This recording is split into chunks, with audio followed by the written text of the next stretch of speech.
裴荣期登基那日，宫中撵出去一批人，有不安分的宫女，有老迈的奴才。我看着那内监，有一点不知好歹。公公，我也得走吗？那内监与我是旧相识，也有几分为难。陛下说旁人无所谓，冯姑姑您是一定要走的。我了然点点头，收拾了包袱。戏谑中回望宫墙，我忽然想起来9岁的荣妻曾死死抓着我的衣袖。阿紫，永远永远不许离开荣妻。大家好，欢迎收看皮皮听书。我入宫时13岁，头上只戴着一个素银钗。从奉茶宫女到长侍姑姑，我在这4方红墙里熬过了20年的光景。贵人送过我珍珠，皇后赏过我金瓜子。最风光无二的时候，我还曾跪地接过先皇赐的一副手串。如今20年过去，离宫这日，我头上还是一只素银钗，还有包袱里30两银，是遣散的抚恤。那个姓陈的内监盯得严，生怕谁夹带了什么偷带出宫去。唯独看见我，脸上笑起2堆肉，说话也客气。冯姑姑，您再瞧瞧呀，可别漏下什么值钱东西。我回头望了一眼屋子，墙上挂着一只折翼纸鸢，是9岁的荣妻摔倒弄破的。我们说了，等修好再一起去放。桌边靠着一盏半旧灯笼，我曾提着它，在雨夜中仓皇奔跑，去寻躲起来哭的荣妻。可惜后来春日多雨，总说明日再去，就再也没去过。还有那半旧灯笼，其实破了个洞，若是拿着不小心，风扑了就容易灭，就容易跌跤。不过荣妻也不需要了。陛下寝宫灯火煌煌，子夜也亮如白昼。我笑了笑，不忍误了他的差事。公公费心，没什么落下。走出苍鹿宫，天上忽然落了雪，细如柳絮。早听姑姑说起家在宿州，离宫后是回家去。我一怔，点了点头。其实不是，但眼下这点小谎倒也不重要了。是要回宿州。其实只要姑姑您低个头，陛下他也。公公多保重。陈公公是个聪明人，便绝口不再提，欠身笑道：姑姑保重。一把桐油伞送到我手上，陈敬陈公公对我郑重一拜。这伞带我送姑姑一程，谢姑姑当日之恩。张伞抬眼望，我瞧见远处檐下一瞥玄色衣衫，细雪落额上，激起一点寒意。待我仔细看时，才发现不是人影，是一只避雪的寒鸦。雪下得愈发大了。宫墙外有与家人团圆抱头痛哭的，有匆匆往驿站寻车问马赶着回乡的，只有我站在商铺檐下避雪，不知道要往何处去。飘来馄饨香气，我觉得有些饿了。3文钱买了一碗馄饨。这回没客，馄饨摊的阿婆笑眯眯地同我攀谈：姑娘是从宫里来的？是。那姑娘一定见过皇上吧？我略想了想，若说荣妻，我与她在苍鹿宫朝夕相处20年，荣妻的喜恶我比她自己还要清楚些。若说登基后的荣妻，我说不出什么。阿婆见我不说话，便猜出我不是御前的脸的人，忙换了个话茬：听说是皇后娘娘慈悲，是她求了皇上，皇上才放宫女们出婚配呢。我想起徐婉珍的脸，她却如其名，出身大家，温婉真静，哪怕说起刻薄话，脸上依旧是温温柔柔的。她和荣妻说，冯初儿是个忠仆，为陛下尽忠20年，如今陛下随便赏她些什么就是了。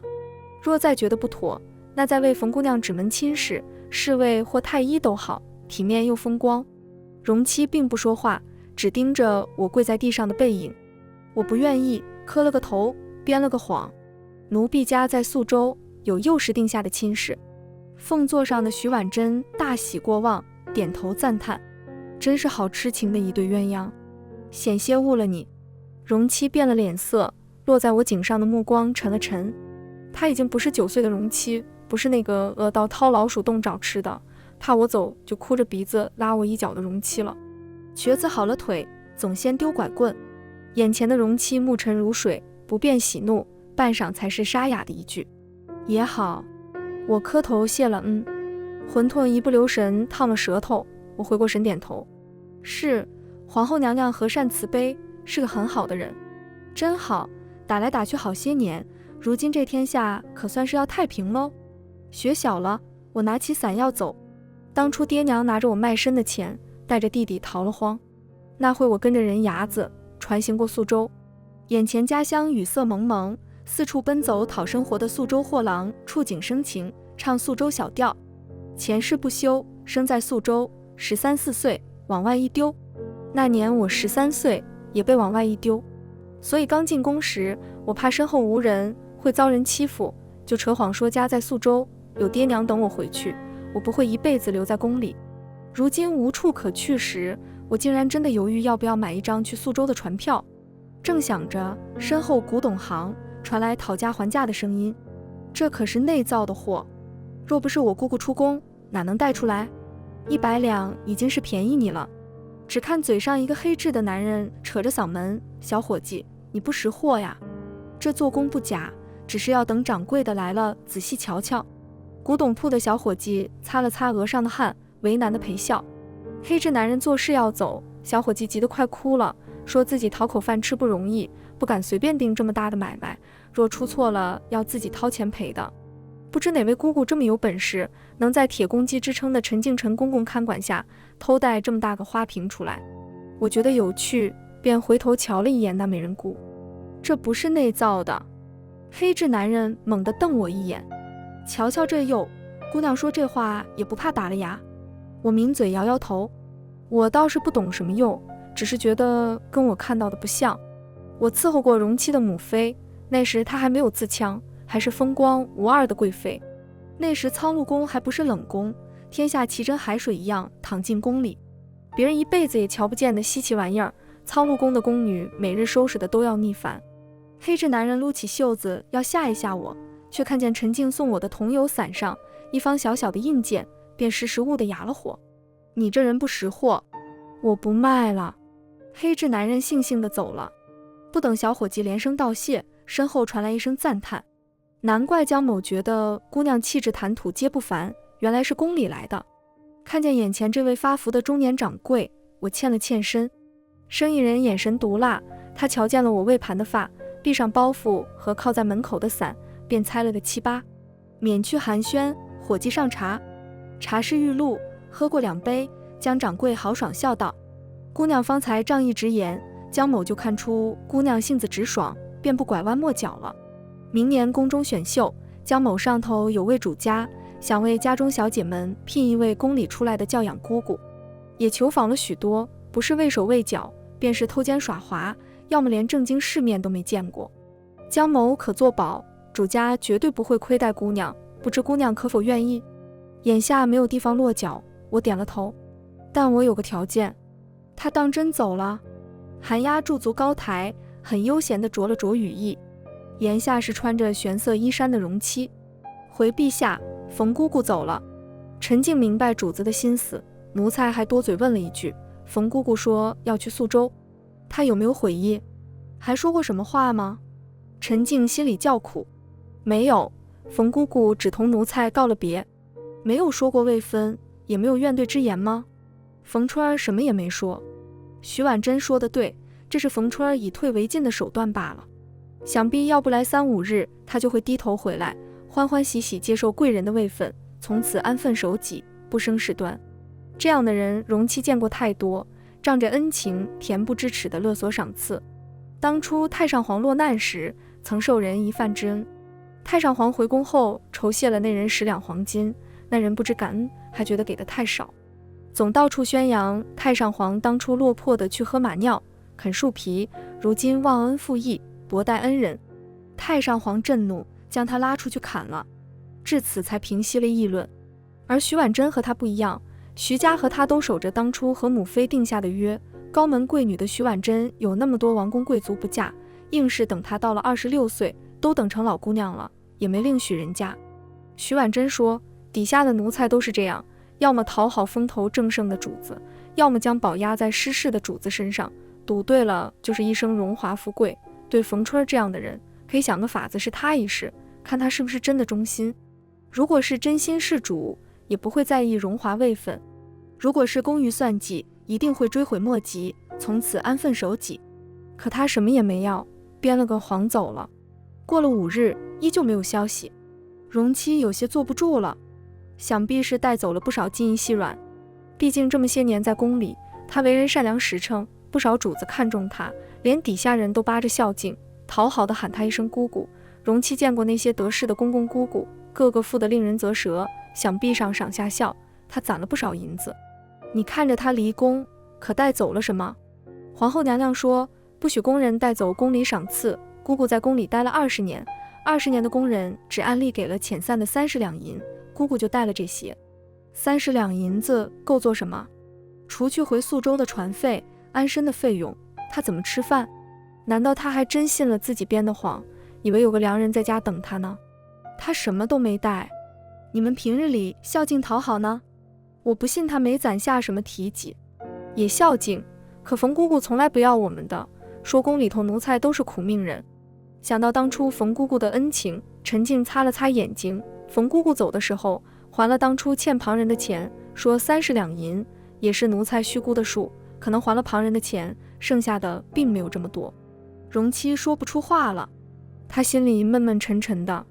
他想过很多可能，想过冯春儿精于算计，想过他是用20年陪着失意落魄的自己去赌荣华富贵，唯独没有想过，如果他从一开始就是真心待他，如果他捧着一颗真心，他把他的心伤得这么重，该怎么挽回？要不要奴才去查查？也许他离宫后就是过得很好呢。离宫的工人都做些什么养活自己？不瞒陛下，奴才这样的置办些私产宅子，有个养老的地方。容七知道冯春儿没有，若是没有私产呢？哎呦，那就苦了。奴才还见过宫里头体面的姑姑出去给人洗衣做饭，还挨打挨骂的呢。挨打挨骂，容七心里不自在了。正说着，外头徐婉珍传了宫女来问陛下今晚在何处用膳。不吃了，去苍禄宫。苍禄宫几乎是冷宫了，先皇在时这里就荒废了，没有妃子愿意住在这里，都嫌弃他晦气。容七登基后更不许人动这里的东西。正宫后头有个奴婢们住的小房，阿紫在那里住过一阵子。房间里头挂着一只折翼的纸鸢，毕竟是外头的货，做工粗糙的不像话。容七记得他羡慕兄长都有纸鸢，阿紫花了钱托人从宫外捎带进来的。可惜那纸鸢便宜，他年纪也小，一不小心将它挂在树上，纸鸢折了翅膀。阿紫就哄他说，咱们明日再去。确实是哄他的，因为阿紫没有钱，只有洗不完的衣服，能陪他时间并不多。还有那一盏灯笼，阿紫提着它在雨夜里奔跑，找到宫墙下抹眼泪的容七，自己光顾着想念母亲，哭得伤心，却没有发现阿紫跑得急，摔破了腿，走路也一瘸一拐的。回去看时，阿紫的裙子摔破了，膝盖上都是血。她的腿脚本来就不好，如今摔得狠了，天冷时更加怕寒，连走路都会疼。容七在床边坐了一会，却看见遗落在床边的小册子，那是阿紫的账本。下人用的东西，纸不是好纸，墨不是好墨，年岁久了，又受了潮，看不出多少字了。容七模糊看到进项，又看到赏赐和支出，那些一吊半两的碎银，总是加加减减，落在2个小小的容病字上头，就归了零。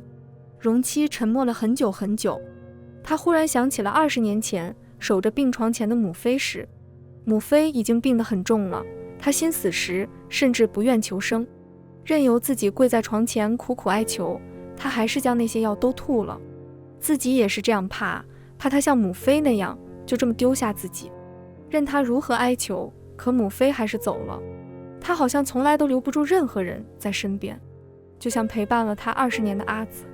原来一颗心可以坚强到陪他熬过20年的风雪，可以脆弱到捕风捉影的猜疑就轻易将他吹破。见容七哀痛不语，陈静和等人惊，一拍脑袋忙跪下。哎呀，奴才得打听打听，当初冯姑姑拿了奴才的伞走，还没还呢。那可是正儿八经泸州供上的72根蜀地南竹做的鼓，这样的好伞，整个宫里也找不出10把，万万不能丢了。聘我的是京城江家，江家有2位小姐，长女江明珠16岁，次女江宝13岁。发妻3年前病故，怕后母委屈了2个女儿，江家主君江谢川没有再娶。在我见到江家2位小姐前，这位谦和温煦的江家主君就一拱手，略含歉意的三番交代。长女江明珠安静沉稳，我倒不大操心，只是我这个小女儿性子骄纵，姑娘要多费心了。我略点点头，姑娘有些脾气不是坏事，总好过泥人性子，任人揉捏。话音刚落，就听见穿廊的珠帘被摔得噼啪作响，是江板儿在偷听，听到父亲说自己坏话，不高兴了。接连3日，他都告病不肯来。姑姑别和我这个妹妹一般见识，说句不怕姑姑笑话的话，我并不想入宫，可是最好是我能入选，宝脾气太大，怕将来进宫闯祸。江明珠希望自己能入宫，学起礼仪规矩总是很认真。冯姑姑，我听说皇后娘娘与陛下是青梅竹马。江明珠并不掩饰眼中的羡慕。我听说陛下还是皇子时不得重视，那时皇后娘娘还是公主伴读，能在宫中走动，常送些吃食给陛下。她甚至还冒死守在苍禄宫，怕旁人对年幼的陛下下手，一粥一饭都自己试过毒，才给陛下吃。陛下登基后，也不忘旧日的情谊，二人终成眷属。我哑然失笑。江明珠可能要失望了。姑娘若是进宫了，千万不要在娘娘面前提起青梅竹马，也不要议论陛下的过去。江明珠不解地问，为什么？因为那些徐婉珍和荣妻青梅竹马的故事，其实都是我和荣妻的过去。那时我入宫半年，在浣衣局洗衣，冬日连着10日没有太阳，误了纯贵人的差事。那时我还不懂宫里的规矩，陪笑着辩解了一句，是日头不好。纯贵人宫里的嬷嬷抬手就是一巴掌，罚我在长街跪上4个时辰。那是大雪天，溪下的雪水化了又结。2个时辰过去了，我腰下已经冻得没了知觉。是荣妻的生母柔贵妃的轿辇经过，见我可怜，留我在苍禄宫做些洒扫收拾的活计。可这样的好运气并没有持续太久。第2年元宵，苍禄宫不知为何一夜间被皇帝厌弃，柔贵妃连同荣妻一并幽禁苍禄宫。这些日子里，与柔贵妃不对付的妃嫔们趁机踩上一脚，调走了宫女和太监。午饭时，整个苍禄宫寂静得像坟。我端着稀粥和馒头，小心翼翼地叩响了门。我其实很怕，因为陛下才赐死了柔贵妃身边的2个进士宫女。卧房冷得像冰窖，荣妻贵趴在床前，像幼兽警惕地守着母亲。她又脏又瘦，全然不像当初在贵妃怀里撒娇的玉团子。见是我端着饭菜，荣妻眼中戒备不减，却下意识吞了口水。你是谁？怎么不走？我跪在地上，将饭食捧过头顶。奴婢冯春，3个月前贵妃娘娘在长街救过我。荣妻怕饭菜有毒，不敢吃。我咬了一口馒头，又喝了一口粥，她才敢动。荣妻跪在床前，将粥递上前，小声哀求：母妃，你吃呀。荣妻不饿。床幔影影绰绰，床上人毫无生气。皇帝不肯见她最后一面，柔贵妃被草草装裹下了葬。荣妻抱着宫女的腿，不肯让他们带走母妃。贵妃娘娘在这里过得不开心，殿下放她走吧。荣妻怔怔地松开了手，她看见我，像抓住了救命稻草。春儿姐姐，你带我去见父皇。我要去问父皇，我母妃她受了很多委屈，一定有很多误会。长街为自己辩解时落下的腿伤并没痊愈，我拉住了荣妻。殿下，误会和委屈都不重要。荣妻何尝不明白这个道理？她只是恨自己什么也做不了。那一晚是惊蛰，京城雷雨轰隆，苍禄宫如暴雨中飘摇的孤舟，失事幼兽躲在我怀里，嚎啕了很久很久，久到眼泪湿了我衣襟，将盐一并进入我心里。荣妻怕黑也怕打雷，她死死抓住我的衣摆，睡梦中还不忘一次次要我答应她。春儿阿紫永远不会离开荣妻，陛下要见她，荣妻又怕又怒，不知道父皇要如何处置自己。我为她稍加梳洗，整理衣冠。柔贵妃薨逝时可曾说过什么？荣妻说，母妃前几日还在咒骂父皇薄幸，妃嫔算计。我拢了拢她额上碎发，瞧见窗台下柔贵妃伴驾时常弹的那张交尾。殿下记住，贵妃娘娘薨逝前抚着那尾琴垂泪，什么也不曾说过。荣妻似懂非懂的点头。她很爱哭，也很聪明。在得知父皇想贬斥他去千里外的雍州时，容妻看懂了父皇听见交尾时恍惚的神情，没有求情，没有埋怨，他只是仰起头，红了眼圈。雍州很远吗？妻儿还能看见父皇吗？我想从那时起，容妻已经知道自己要走的是怎样的一条路。柔贵妃委妻那日，纯贵人进了纯妃，容妻归她抚养。纯妃并不喜欢容妻，私下总苛待她。饭菜是馊的，衣衫是薄的，但我会把自己的吃食省下来给她。宫里发下御寒的冬衣，拆一拆里头的棉絮，也勉强叫两个人冻不死。容妻为了活命，不得不讨好纯妃。后来纯妃病了，太医说要露水入药。深秋时节，她可以忍辱负重，在占星台跪上一夜，为纯妃虔诚地求一盘露水。是我喝着手，彻夜不眠地陪着她，连带我很好的和姑姑离宫前，都叹了口气劝我：春儿，聪明的奴才都会挑个好主子，你欠下的恩情已经还完了，也该为自己的终身做打算。将来回宿州，找个好人家婚配，安安稳稳度日，不要痴心妄想了。和姑姑不知道，我是打算过的。刚入宫时，我想攒上几十年的工钱，等个恩准放出宫去，像和姑姑那样置办个小宅，买一张花梨木床，再买个摆得下一菜一汤的小桌，我就再不用睡腿兜身不直的通铺，也不用端着碗坐在台阶上吃饭了。我也没有痴心妄想过什么，只是那天容妻哭得那样伤心，让我看见了13岁被爹娘丢下，那个雪地冻得落下病根的自己。那时的我也哭得那样厉害，可路边人来人往，却没有一个人对我伸出手为我擦一擦眼泪。但是攒钱可真难啊，我比旁人洗更多的衣服，做些缝补的活计。可容妻一场大病就吃进去我一张花梨木床，我瞒着容妻写了个小小的账本，上头的赏赐工钱写画画，落在容妻2字上，总是白干了1年又1年。容妻看见了账本，耍赖着往我身边缩了缩。母后张罗着要给哥哥们选妃了，但是我欠阿紫这么多钱，只能把自己卖给阿紫抵债了。殿下有看中的姑娘吗？他们看不上我，我也看不上他们。容妻永远只喜欢阿紫，那句喜欢叫我心头无端一颤。无人处他总唤我阿紫。他已经17岁，这个年纪说的喜欢太无赖了，又像情话，又像玩笑，所以可以算数，也可以不算数。江宝的病装到第7天，终于在父亲的呵斥中，江宝不情不愿地坐在了窗下。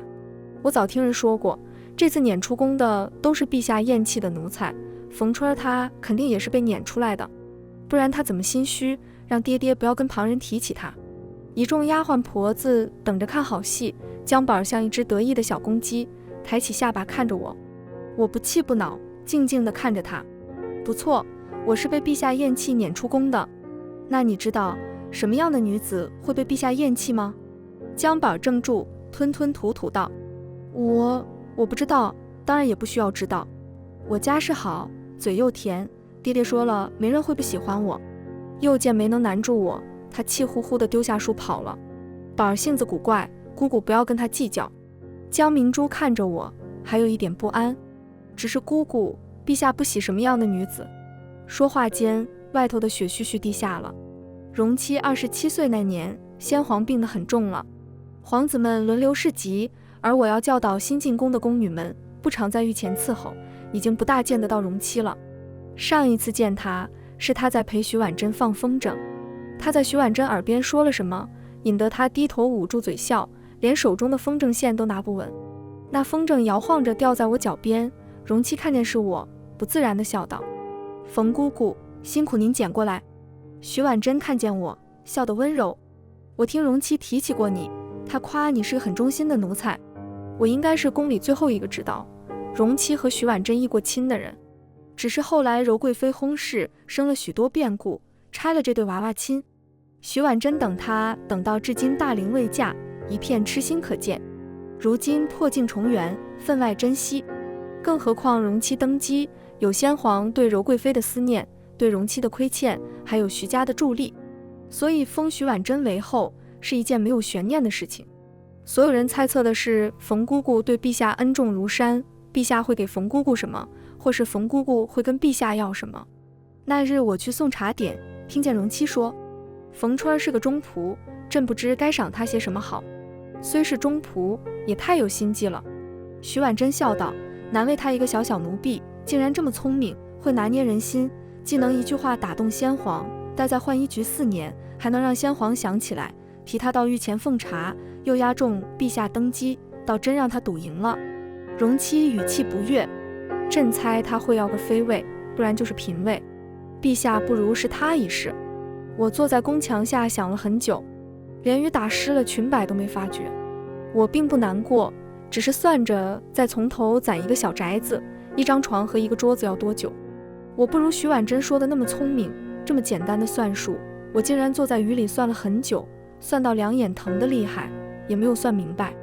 后来容妻来我这，说可以满足我一个心愿，但告诫我不可妄想，位分只能是妃位以下。我痴心想过做容妻的妻子，却从没有妄想过做皇帝的妃子。正当我想着是要苏州的宅子，还是京城的院子时，外头传来责罚工人的声音。那是陈公公不小心打碎了徐婉珍最喜欢的玻璃盏，被罚20板子。我想了想，看着容妻，心愿我不要了，容陛下恕了他的罪吧。徐婉珍用团扇半掩面望向容妻时，勾起一个意味深长的笑。得不到自己想要的位分，以退为进也确实聪明。进也好，退也好。那内奸被打得凄惨，哭着喊娘，让人听着实在不忍心。旁的你不要了？容妻急切地看着我，妃也可以，再定个封号，也是尊贵。我不想再去辩解，摇摇头，不要了。如果陛下还念着当初的情分，奴婢斗胆请陛下开恩，放奴婢出宫。奴婢有门幼时定下的亲事，他还在等奴婢回去。一口一个奴婢，容妻的脸色一点点沉下去。但也许在他看来，这也是我的一步棋，因为他知道我并没有家能回，更没有谁在等我回去。外头雪压断了一根老树的枝桠，雪声簌簌。我看着江明珠，略缓了语气，陛下最厌恶的便是虚情假意和太过聪明的人，因为他自己就是这样的人。说话间，外头刘婆子撩起帘子探头进来，满脸喜气。二位小姐好，冯姑娘好。婆子问好后，往我手里塞了暖毡并汤婆子。咱家主君懂些医术，看出姑娘膝上有旧疾，特让咱送来的。我道一声谢，却摸到暖毡里头一枚质地温润的同心玉。刘婆子拉住了我的手，左看右看，低声说，主君孤孤单单这么些年，也有许多人家来打听，可从来没见他对谁这么上心呢。我被他拉着手，尴尬的不知如何接这话时，姜板进来了。他狠狠推了刘婆子一个跟头，刘婆子哎呦一声跌在地上。他气得眼里带泪。我就知道你也没安好心，就想着攀上我爹爹，跟那些贱婢没有两样。阿姐，你和他这么要好，是不是忘了阿娘了？不等江明珠斥责，姜宝儿扭头哭着跑了。晚饭时，江谢川同我赔不是，说这孩子被他惯坏了，已经派婆子去寻他，一定让他跪一跪祠堂反省。不要紧，那孩子只是太想阿娘了。江谢川被我说的触动心事，他叹了口气。我也有意为2个孩子再寻个人看顾，相看几回，宝儿总大吵大闹，他不喜欢就作罢了。我静静听他说，其实我也曾跟旁人打听过姑娘的事，问过的人没有一个说姑娘不好的，可见姑娘人品。我这样的人半生已过，也不愿弯弯绕绕，把好意弄坏了，只想问姑娘，若是无处可去，江家虽小，也愿意为姑娘避避风雨。我起身将那枚同心玉轻轻放在桌上，这个点还没找到宝儿，他该饿肚子了。江谢川也是聪明人，便知趣不再提，又去传婆子问晚饭。婆子说还没找到姜宝儿，江谢川摆摆手，随他去吧，我们吃饭。我想我知道姜宝儿在哪，他在王母房间的后院里，躲在山石下哭。没娘的孩子受了委屈，都找一样的地方哭。怎么是你？你怎么知道我在这？姜宝敌视地看着我，他像个炸了毛的猫，连珠炮地质问我。本来是很有气势的，如果他肚子没叫出声的话。我将怀里的热糕递给他，你把这糕吃了，我就不打你爹爹的主意了。姜宝本不想理我，可架不住哭饿了，他一把抢过糕，赌气的大口吃着。我讨厌你，也讨厌姐姐和爹爹。你们这样的人我见过好多，都说什么想对我好，其实算计着更多。他明明说着很硬气的话，眼泪却滴滴答答地落下来。我真的好想我阿娘，每回我哭，阿娘都会来哄我。但那是我阿娘，你来找我干嘛？你想要什么？这性子真是和容七一模一样，又要人走，又怕人走。我叹了口气，递过去手帕，想让你别哭了，冬天的风一吹，脸上会长冻疮，很难看的。到底是个小姑娘，听说要生冻疮，连膏也不吃了，忙去擦眼泪。看我笑盈盈地看她，姜宝轻哼一声，又很尴尬地将头别过去。你真的不想嫁给我爹爹？不想。我爹爹人好又有钱，你干嘛不想？等哄好你，我就能拿2份月钱，攒够钱我就回苏州嫁人了。姜宝又不高兴了。你要嫁的那个人比我爹爹还好吗？小姑娘的心思比山路还曲折，我有点哭笑不得，又不得不赶紧编了谎来安慰她。是很好的人，他比你爹爹还有钱，也比你爹爹好看。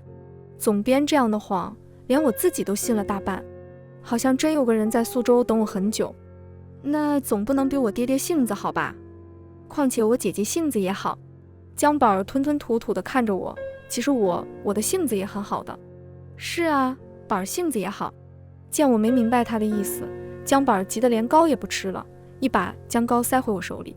你再考虑考虑，宝跟你保证，这天底下不会有比我爹爹还好的人了。一回身，我看见江蟹川站在身后。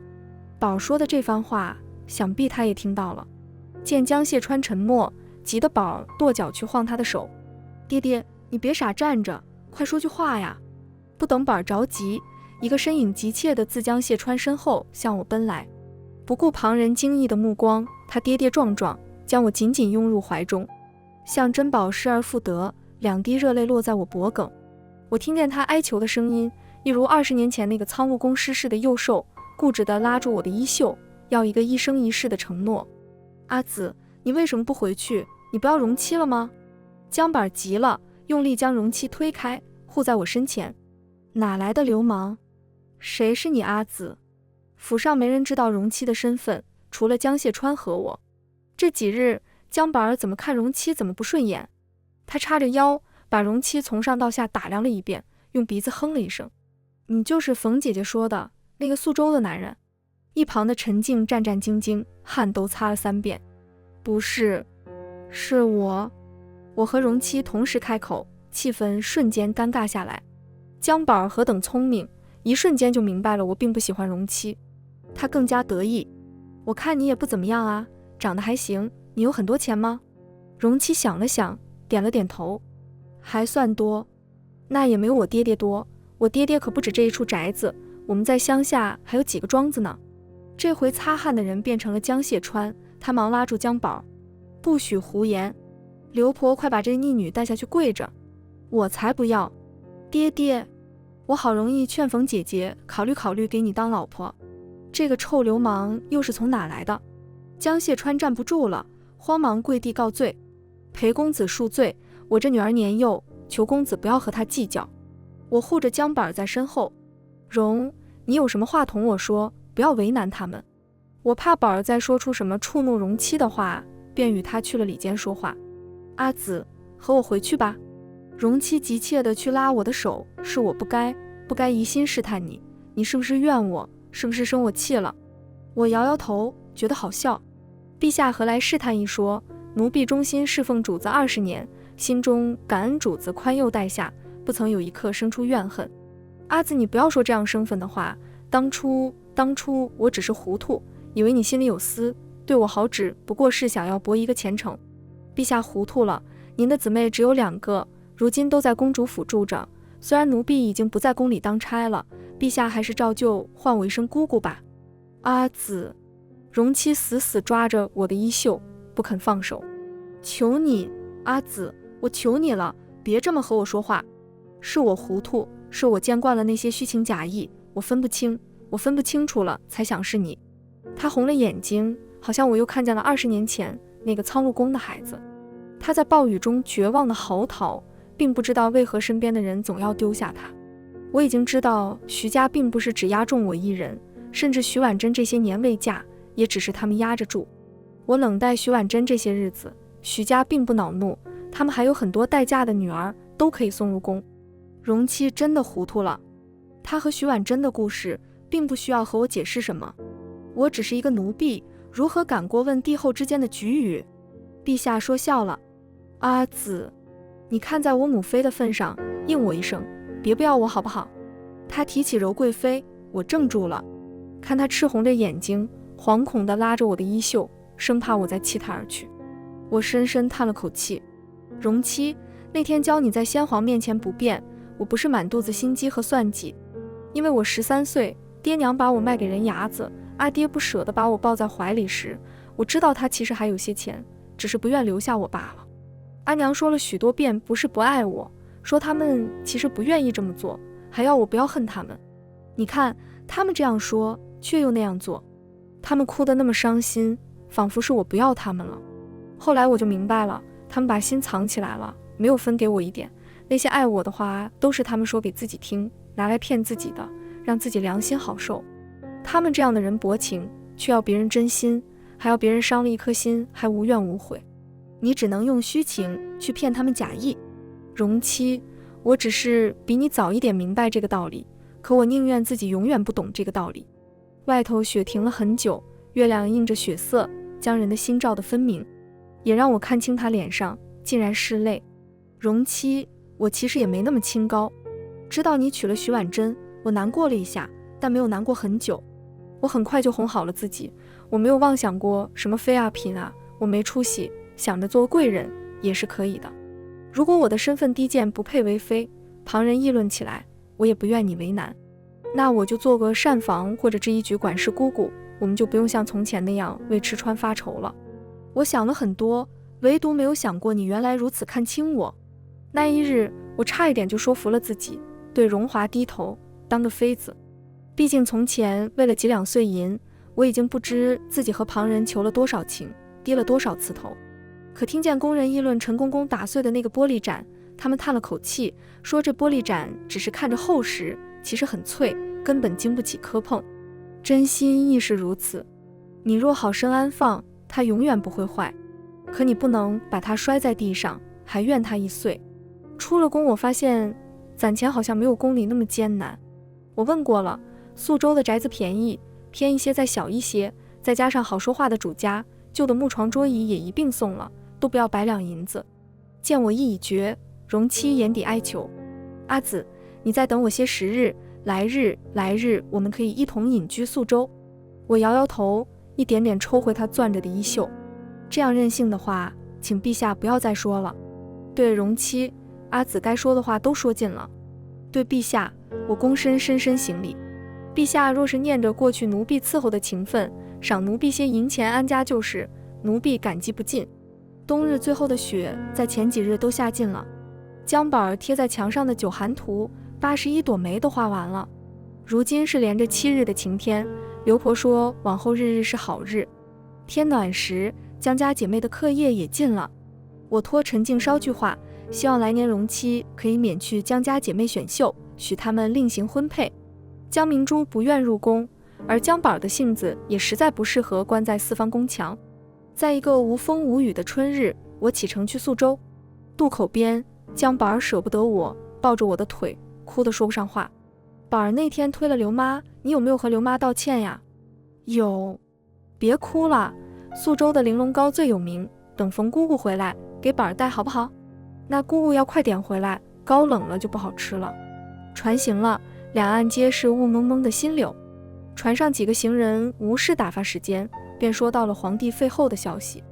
那些宫闱秘事，船上的人们讳莫如深，只说无情最是帝王家，有情也好，无情也罢，都与我无关了。